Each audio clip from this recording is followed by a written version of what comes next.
ನಮಸ್ಕಾರ. ಅತಿಥಿಗಳ ಮುಂದೆ ನಿಷ್ಠೂರ ಪ್ರಶ್ನೆಗಳಿಟ್ಟು ನೇರ ಉತ್ತರ ಪಡೆಯುವ ಕಾರ್ಯಕ್ರಮ ಟಾರ್ಗೆಟ್. ನಮ್ಮ ಇವತ್ತಿನ ಟಾರ್ಗೆಟ್ ಯಾರು ಅಂತ ಯೋಚನೆ ಮಾಡ್ತಾ ಇದ್ದೀರಾ? ಟೇಬಲ್ ಚೇರ್ ಏನಿಲ್ಲ, ಹೇಗೆ ಟಾರ್ಗೆಟ್ ಅಂದ್ಕೊಂಡಿರ್ಬೋದು. ಅದೇ ಇವತ್ತಿನ ಸ್ಪೆಷಲ್. ಕಳೆದ 2011ರ ಇಡೀ ವರ್ಷ ಪ್ರತಿ ವಾರ ಸುದ್ದಿಯಲ್ಲಿದ್ದ ವ್ಯಕ್ತಿಗಳನ್ನು ಕರೆತಂದು ಅವ್ರ ಮುಂದೆ ನಿಷ್ಠೂರ ಪ್ರಶ್ನೆಗಳಿಟ್ಟು ನೇರ ಉತ್ತರ ಪಡೆಯುವ ಪ್ರಯತ್ನವನ್ನು ನಿಮ್ಮ ಧ್ವನಿಯಾಗಿ ನಾನು ಮಾಡಿದ್ದೀನಿ. ಪ್ರತಿ ಎಪಿಸೋಡ್ಗೂ ಕೂಡ ನೀವು ನನ್ನನ್ನು ಹಾರೈಸಿದಿರಿ, ಜೊತೆಗೆ ಪ್ರೋತ್ಸಾಹ ಕೊಟ್ಟಿದ್ದೀರಿ. ನೀವು ಮೆಚ್ಚಿಕೊಂಡ ಅಂದರೆ 2011ರಲ್ಲಿ ಎಲ್ಲ ಎಪಿಸೋಡ್ನ ಮೆಚ್ಚಿದ್ರಿ. ಆಯ್ದ ಕೆಲವು ಎಪಿಸೋಡ್ಗಳನ್ನು ಇವತ್ತು ನಿಮ್ಮ ಮುಂದೆ ಇಟ್ಟು 2011ನ್ನು ಮತ್ತೊಮ್ಮೆ ರೀಕಾಲ್ ಮಾಡಿಕೊಳ್ಳೋ ಪ್ರಯತ್ನ ನಮ್ಮದು. ಅದಕ್ಕಾಗಿ ಇವತ್ತು ಬೆಸ್ಟ್ ಆಫ್ 11 ಟಾರ್ಗೆಟ್ಸ್ನ ನಿಮ್ಮ ಮುಂದೆ ಇಡ್ತಾ ಇದ್ದೀನಿ. ಈ ವಿಶೇಷ ಕಾರ್ಯಕ್ರಮದಲ್ಲಿ ನೋಡಿ, ಎಂಜಾಯ್ ಮಾಡಿ. जन लोकपाल के लिए आप एक भूख हड़ताल किया. ये भूख हड़ताल के बाद अन्ना हजारे जी आजकल पूरे देश में इतना नाम कमाया है, अब राष्ट्रीय नेता बन गया है. क्या लग रहा है आपको ये बदलाव? मुझे भी पता नहीं था कि पूरी देश की जनता खड़ी होगी. आंदोलन तो मैं 20 साल से कर रहा हूँ. भ्रष्टाचार के बरखिलाफ, भ्रष्टाचार को रोकने के लिए कई सालों से जो आंदोलन कर रहा हूँ.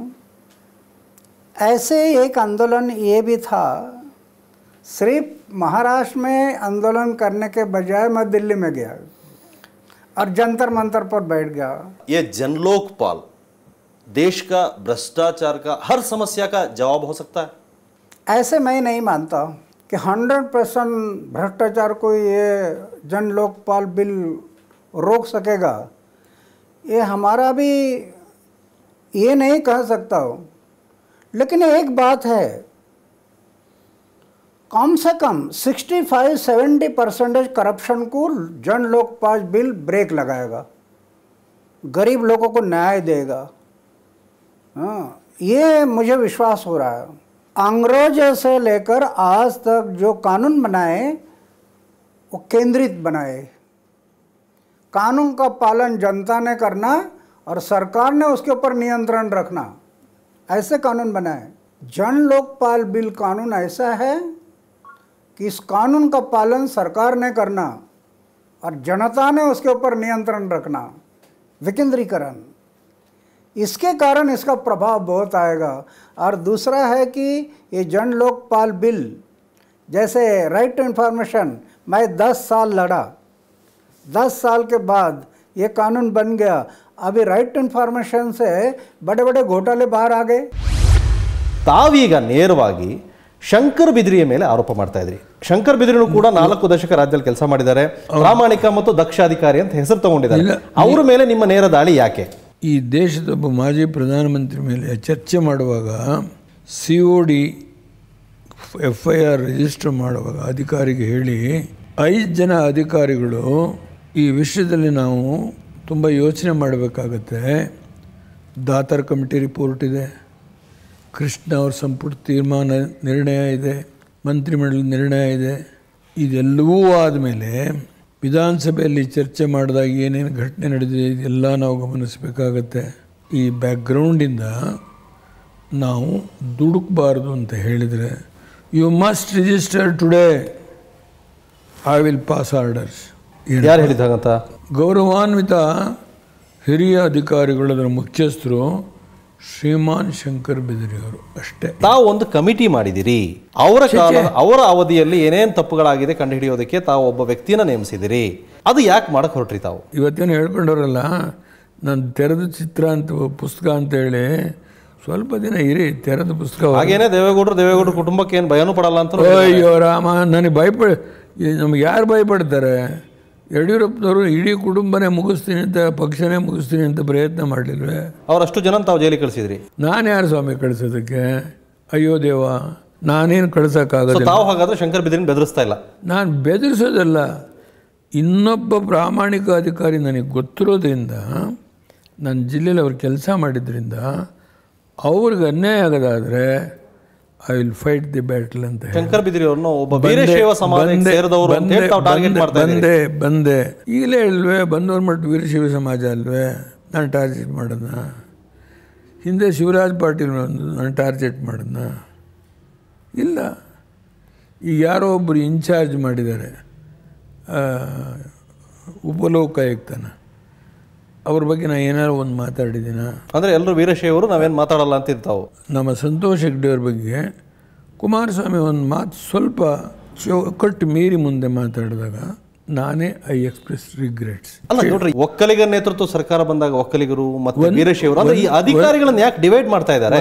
ಇದನ್ನೇ ನಿಮ್ಮ ಮುಖೇಣ ಈ ರಾಜ್ಯದಲ್ಲಿ ನಾನು ಮತ್ತೊಮ್ಮೆ ಪ್ರವಾಸ ಮಾಡೋದ್ರ ಮುಖೇಣ ವಾಸ್ತವ ಅಂಶವನ್ನು ಜನತೆ ಮುಂದೆ ಇಡಬೇಕು.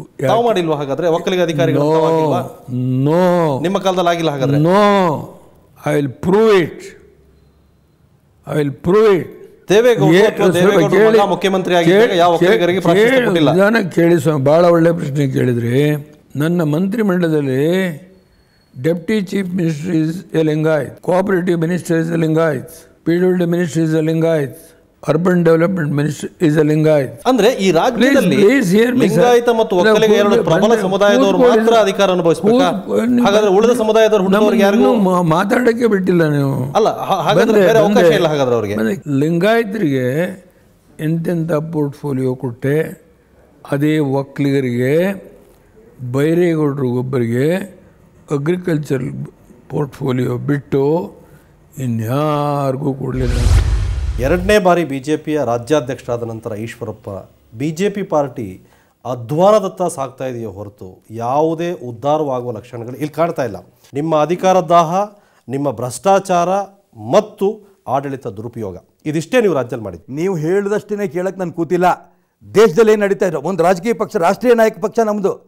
ಕಾಂಗ್ರೆಸ್ಸು JDS ಅವ್ರ ರಾಷ್ಟ್ರೀಯ ಪಕ್ಷಗಳು. ಇವತ್ತು ಕರ್ನಾಟಕ ರಾಜ್ಯದಲ್ಲಿ ಕರ್ನಾಟಕದಲ್ಲಿ ಏನು ಸೀಮಿತ ನಡೀತಾ ಇದೆ, ನಡೆಸೋದ್ರ ಕಾರಣ ಯಾರು? ಇದೊಂದು ಕಡೆ. ಶೀಲಾ ದೀಕ್ಷಿತ್ ಅವ್ರ ಬಗ್ಗೆ ನೇರವಾಗಿ ರಿಪೋರ್ಟ್ ಬಂದಿದೆ, ಅವ್ರ ಬಗ್ಗೆ ಕ್ರಮ ತಗೋಬೇಕು ಅಂತ. ಕಾಂಗ್ರೆಸ್ ರಾಜೀನಾಮೆ ಕೊಡೋದು ರಾಜ್ಯ ಬಿಜೆಪಿ ನೋಡ್ಕೊಳ್ಳುತ್ತೆ ಬಿಡಿ. ಎಲ್ಲಿ ಬಿಜೆಪಿ? ನಾನು ಹೇಳ್ತಾ ಇದ್ದೀನಿ, ರಾಜ್ಯ ಬಿಜೆಪಿಯ ಮುಖವಾಡ ರಾಜ್ಯ ಕಳಚಿ ಬಿದ್ದಿದೆ. ಎರಡು ಕಳಚಿ ಬಿದ್ದಿಲ್ಲ, ಎಂಥದಿಲ್ಲ. ಕಳಚಿ ಬಿದ್ದಿದ್ದಿದ್ರೆ ನಮ್ಗೆ ಯಾವುದೇ ಚುನಾವಣೆ ಗೆಲ್ಲಿಸ್ತಿಲ್ಲ. ಮೊನ್ನೆ ನಡೆದಂಥ ಕೊಪ್ಪಳ ಚುನಾವಣೆ ಜನ ನಮ್ಮನ್ನು ಗೆಲ್ಲಿಸಿದ್ರು. ಇದರ ಅರ್ಥ ಏನು ಅಂತಂದ್ರೆ ಬಿಜೆಪಿ ರಾಜ್ಯದಲ್ಲಿ ಒಳ್ಳೆ ಕೆಲಸ ಮಾಡ್ತಿದ್ದೇನೆ ಅಂತ. ಬಿಜೆಪಿ ಪಕ್ಷವನ್ನ ಸರಿದಾರಿಗೆ ತರೋದಕ್ಕೆ, ಹಳಿ ಮೇಲೆ ತರೋದಕ್ಕೆ ಸಾಧ್ಯವಾಗ್ತಾ ಇಲ್ಲ. ಹರಿದು ಹಂಚುವಾಗಿದೆ ನಿಮ್ಮ ಪಾರ್ಟಿ.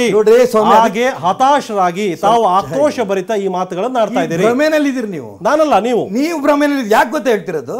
ಭಾರತೀಯ ಜನತಾ ಪಕ್ಷ ನಡೆದು ಬಂದ ದಾರಿ, ಗ್ರಾಮ ಪಂಚಾಯತಿಯಿಂದ ಹಿಡಿದು ಕೇಂದ್ರದ ತನಕನೂ ಕೂಡ ಚುನಾವಣೆ ಮಾಡ್ತಿರೋಂಥ ಪಾರ್ಟಿ ಯಾವ್ದಾರು ಇದೆಯೇನ್ರಿ? ಲಾಲ್ ಕೃಷ್ಣ ಅಡ್ವಾಣಿ ಅವರು ತಮ್ಮ ಪಾರ್ಟಿಯ ಸರ್ವೋಚ್ಚ ನಾಯಕ. ಹೌದು, ಲಾಲ್ ಕೃಷ್ಣ ಅಡ್ವಾಣಿ ಮಾತಾಡೋರು ಯಾರು ಇಲ್ಲ. ಕ್ಲೀನ್ ಇಮೇಜ್ ಇಟ್ಕೊಂಡಿದ್ದಾರೆ. ಭ್ರಷ್ಟಾಚಾರದ ವಿಚಾರದಲ್ಲಿ ಅವ್ರು ಹೇಗೆ ನಡ್ಕೊಂಡ್ರು ಈ ದೇಶದಲ್ಲಿ ಬೇರೆಯವರಿಗೆ ಮಾದರಿಯಾಗಿ ಅನ್ನೋದು ಕೂಡ ನಿಮ್ಮ ಪಕ್ಷದ ಎಲ್ರಿಗೂ ಗೊತ್ತಿದೆ. ಆದ್ರೆ ಅವರು ನಮ್ಮ ರಾಜ್ಯಕ್ಕೆ ಬಂದಾಗ ನಿಮ್ಮ ಪಕ್ಷದ ಬಹುತೇಕ ಸಚಿವರು ಎಲ್ಲಿ ಹೋಗಿದ್ರು? ನಿಮ್ಮದೇ ಫಸ್ಟ್ ಟಿವಿ. ನಾಳೆ ಅಡ್ವಾಣಿ ಅವರು ಬರೋದಿಲ್ಲ. ಯಾರು ಹೇಳಿದ್ರು ನಿಮಗೆ ಅಡ್ವಾಣಿ ಬರಲ್ಲ ಅಂತ? ಹಾಕ್ಬಿಡ್ತೀರಿ ಟಿವಿನಲ್ಲಿ ಬರಲ್ಲ ಅಂತ? ಇದು ಮಾಧ್ಯಮಕ್ಕೆ ಇರೋಂಥ ಒಂದು ಅವಕಾಶಗಳನ್ನು ದಯವಿಟ್ಟು ದುರುಪಯೋಗ ಮಾಡ್ಕೊಂಬೇಡಿ. ಅಡ್ವಾಣಿಯವರು ಬರಲ್ಲ ಅಂತ ಹೇಳಿದ್ದು ಸುಳ್ಳು. ಹಾಗಾದ್ರೆ ಫಸ್ಟ್ ನಿಮ್ದೇ ಫಸ್ಟ್ ನ್ಯೂಸ್ ಅಲ್ಲ? ಸುಳ್ಳು. ಹಾಗಾದ್ರೆ 100ಕ್ಕೆ 100 ಯಾಕೆ ಬಂದ್ರೆ ಹಾಗಾದ್ರೆ ಬರಲ್ಲ ಅಂತ ಹೇಳಿದ್ರೆ?